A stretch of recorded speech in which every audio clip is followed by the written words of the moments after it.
ఉన్న ఉప ముఖ్యమంత్రి వర్యులు శ్రీ పట్టి విక్రమార్క గారు, మంత్రివర్గ సహచరులు మిత్రుడు పొన్నం ప్రభాకర్ గారు, పార్లమెంట్ సభ్యులు, శాసన సభ్యులు, చీఫ్ సెక్రటరీ గారు, సింగరేణికి సంబంధించిన ఉన్నతాధికారులు, అదేవిధంగా రాష్ట్ర ప్రభుత్వానికి సంబంధించిన ఉన్నతాధికారులు, ఈ కార్యక్రమంలో నిజమైన కథానాయకులు,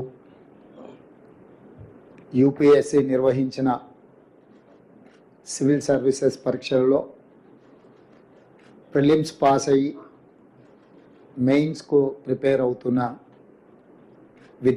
విద్యార్థులందరికీ, పాత్రికేయ మిత్రులకు ఈ కార్యక్రమానికి స్వాగతం పలుకుతున్నాను.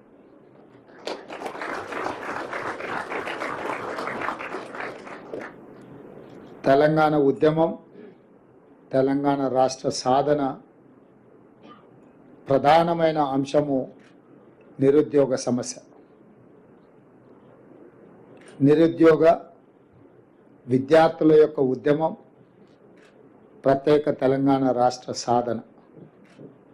అందుకే కాంగ్రెస్ పార్టీ ప్రజాప్రభుత్వం ఏర్పాటు చేసిన మరుక్షణం ఈ నిరుద్యోగ సమస్యను శాశ్వతంగా పరిష్కరించాలన్న ఆలోచనతోటి దీర్ఘకాలికంగా వాయిదాలు పడుతున్న ప్రభుత్వ నియామకాలను 90 రోజుల్లోనే 30,000 మందికి ఉద్యోగ నియామక పత్రాలు పేరున ఎల్బీ స్టేడియంకు ఆహ్వానించి ప్రజల సమక్షంలో వాళ్ళ తల్లిదండ్రుల కళ్ళల్లో ఆనందం చూస్తూ 30,000 మందికి 10 సంవత్సరాలు వాయిదాలు పడుతున్న ప్రభుత్వ ఉద్యోగ నియామకాలను చేపట్టడం జరిగింది.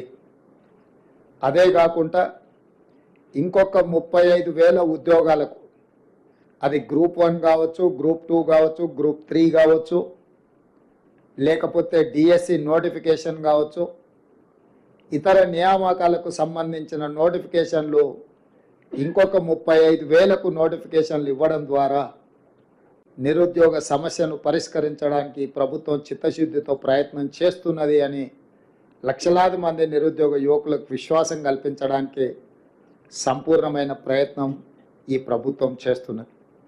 అదేవిధంగా రాష్ట్ర స్థాయి నియామకాలనే కాకుండా దేశ స్థాయిలో, అది కేంద్ర ప్రభుత్వ సర్వీసులకు సంబంధించి కావచ్చు, పబ్లిక్ సర్వీస్ కమిషన్కు సంబంధించి కావచ్చు, తెలంగాణ రాష్ట్రం నుంచి అత్యధికంగా ఈ ప్రాంత నిరుద్యోగ యువత పోటీ పరీక్షలలో పోటీ పడి అందులో ఉత్తీర్ణులై ఈ దేశ నిర్మాణంలో, ఈ దేశం అభివృద్ధిలో మీరు భాగస్వాములు కావాలి, తెలంగాణ ప్రతిష్ట పెరగాలి, తెలంగాణకు సంబంధించిన మీరందరూ మా కుటుంబ సభ్యులుగా మేము భావించి, కుటుంబ పెద్దలుగా మా బట్టి విక్రమార్క గారు సింగరేణి సంస్థ నుంచి ఒక ప్రత్యేకమైన కార్యక్రమాన్ని రాజీవ్ గాంధీ సివిల్స్ అభయహస్తం కార్యక్రమం ద్వారా మీకు ఒక ఆత్మవిశ్వాసాన్ని పెంచడానికి, ఈ రాష్ట్ర ప్రభుత్వం మమ్మల్ని అనాథలుగా వదిలేయలేదు,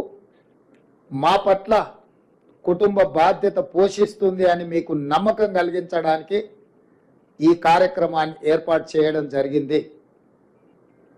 చాలామందికి ₹1,00,000 పెద్ద విషయమా అని అనుకొని ఉండొచ్చు, లేదా కొంతమంది పేదలకు ₹1,00,000 కూడా గొప్ప విషయంగా కూడా ఆర్థిక ప్రయోజనం కింద కనిపించవచ్చు.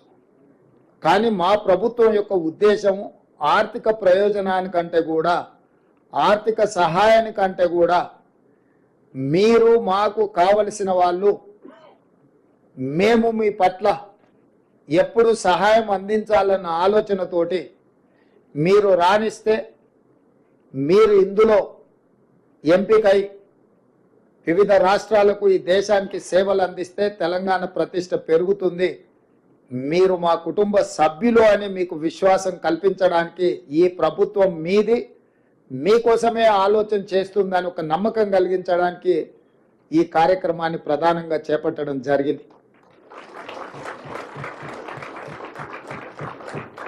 మీకు తెలుసు, చాలా కాలం సచివాలయం లేదు, సచివాలయం వచ్చిన తర్వాత ఎవరిని రానివ్వకుండా పోలీసుల పహారాల మధ్యలో కాపలా కాసేది. ఒకప్పుడు నేను వచ్చినా సీతక్క వచ్చినా ఎవరం ఇందులో అధికారులను కలవడానికి వస్తే బయటనే పోలీసులు అరెస్ట్ చేసి తీసుకెళ్ళి పోలీస్ స్టేషన్లలో నిర్బంధించే పరిస్థితి. అక్కడి నుంచి ఈరోజు ఈ సచివాలయం తెలంగాణ ప్రజలది, మీలాంటి వాళ్ళందరూ ఇందులోకి రావచ్చు, ఇది మనది అని ఒక నమ్మకం కలిగించడానికి ప్రత్యేకంగా సచివాలయంలోనే ఈ కార్యక్రమాన్ని ఏర్పాటు చేద్దామని ఉప ముఖ్యమంత్రి గారు సూచన చేయడం, మేము ఆమోదించి మిమ్మల్ని అందరినీ కూడా ఇక్కడికి ఆహ్వానించడం జరిగింది. ఈరోజు నా సూచన ఒక్కటే, మీ అన్నగా మీరు ప్రిలిమ్స్ క్లియర్ చేయడమే కాదు మెయిన్స్ క్లియర్ చేసి ఇంటర్వ్యూలలో కూడా సెలెక్ట్ అయ్యి తెలంగాణ ప్రతిష్ట పెంచాలి. ఈరోజు బీహార్, రాజస్థాన్ ఇతర రాష్ట్రాల నుంచి అత్యధికంగా ఐఏఎస్లు, ఐపీఎస్లు, ఐఆర్ఎస్లు, ఐఎఫ్ఎస్లు ఇతర అధికారులుగా ఎంపికై వాళ్ళు ఈ దేశ సేవలో కానీ అత్యధికంగా భాగస్వాములు తీసుకుంటున్నారు. మరి అన్ని రకాలుగా ముందంజలో ఉన్న తెలంగాణ రాష్ట్రం నుంచి మనం ఎందుకు రాణించకూడదు, మన పిల్లలు ఎందుకు ఎంపిక కాకూడదు అన్న ఆలోచనతోటి మన వాళ్ళను, మన కుటుంబ సభ్యులను ప్రోత్సహించడానికి ఈరోజు ఈ కార్యక్రమాన్ని తీసుకున్నాం. మీకు సంపూర్ణంగా విశ్వాసం కల్పిస్తున్నది రాష్ట్ర ప్రభుత్వం. ఈ ప్రభుత్వం మీది, మీకు అండగా నిలబడుతుంది. మీరు ఏమాత్రం ఆలోచన చేయకుండా పరిపరి విధాలుగా మీరు ఆలోచన చేయాల్సిన అవసరం లేదు. పరీక్షల మీదనే దృష్టి పెట్టండి, రాణించండి, ఎంపిక అవ్వండి. తద్వారా మీ తల్లిదండ్రులకు, మీ గ్రామానికి, మన రాష్ట్రానికి ఒక గౌరవం పెరుగుతుంది. ఆ విధంగా మీరు ముందుకు వెళ్ళాలని తెలియజేస్తూ, అదేవిధంగా బట్టి విక్రమార్క గారు కొన్ని అంశాలను ప్రస్తావించారు. యంగ్ ఇండియా స్కిల్స్ యూనివర్సిటీ గురించి.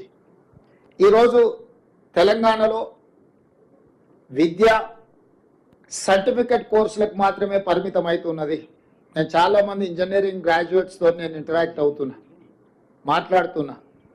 ఇంజనీరింగ్ సర్టిఫికెట్ తీసుకొని బయటకు వస్తున్నారు, కానీ వాళ్ళ యొక్క నైపుణ్యం ఆ స్థాయిలో లేకపోవడం వల్ల నిరుద్యోగ సమస్య పట్టి పీడిస్తుంది. ఇంకొక పక్కన పరిశ్రమలకు సంబంధించిన వ్యక్తులు, పరిశ్రమలు నెలకొల్పిన వాళ్ళు వస్తున్నారు.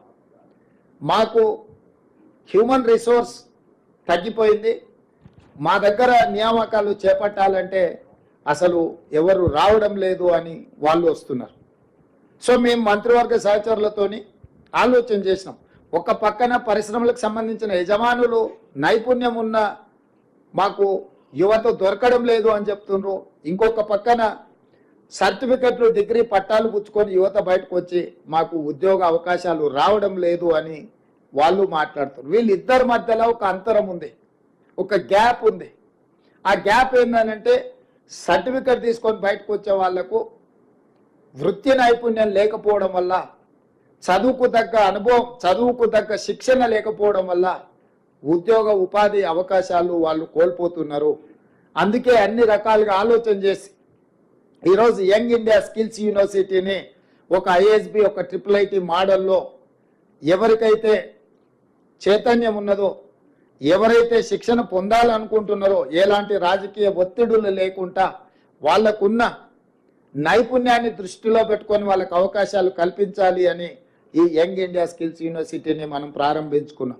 దీన్ని పూర్తిగా ప్రభుత్వ అజమాయిషీలో ఉంటే అధికార దుర్వినియోగం జరిగే అవకాశం ఉందని చర్చలు జరగడం, సిలబస్ కూడా ఎప్పటికప్పుడు మార్చుకోవాల్సిన అవసరం ఉంది. కాబట్టి ఆ సిలబస్ను నిర్ణయించాలంటే కూడా ప్రభుత్వంలో ఆలస్యం జరుగుతుందని కొంతమంది విఘ్నులు సూచన చేయడంతో కంప్లీట్గా ఇండస్ట్రీ డ్రివెన్ యూనివర్సిటీగా మనం ఈరోజు నిర్ణయం తీసుకున్నాం. దీంట్లో Mahindra group of companies chairperson Anand మహీంద్రాని ఈ యూనివర్సిటీకి చైర్పర్సన్గా మనం ఈరోజు వారిని రిక్వెస్ట్ చేయడం జరిగింది. తెలంగాణ రాష్ట్ర ప్రభుత్వం నుంచి ఈరోజు మహీంద్రా యూనివర్సిటీని ఎవరైతే నడుపుతున్నారో వాళ్ళని యంగ్ ఇండియా స్కిల్ యూనివర్సిటీకి చైర్పర్సన్గా మనం రిక్వెస్ట్ చేస్తే వారు ఆమోదించారు.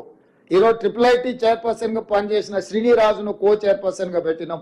వివిధ పరిశ్రమలు, రెడ్డి ల్యాబ్స్ కావచ్చు, SBI బ్యాంక్ కావచ్చు, అదానీ గ్రూప్ కావచ్చు, ఇతర కీలకమైన పరిశ్రమలకు సంబంధించిన వ్యక్తులందరినీ కూడా ఇందులో బోర్డ్ ఆఫ్ డైరెక్టర్స్గా మనం నియమించడం జరిగింది.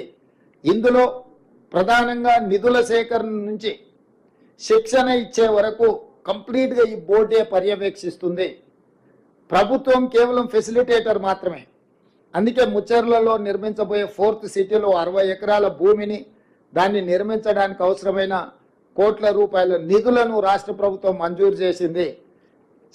ఈ అకాడమిక్ ఇయర్ వృధా కాకూడదని ఈ సంవత్సరం 2000 మందికి శిక్షణ ఇవ్వాలని ఎస్కి ఇంజనీరింగ్ అకాడమీలో ఈ సంవత్సరం 2000 మందిని ఎంపిక చేసి శిక్షణ ఇవ్వమని ఆదేశాలు ఇవ్వడమే కాకుండా నెక్స్ట్ ఇయర్ నుంచి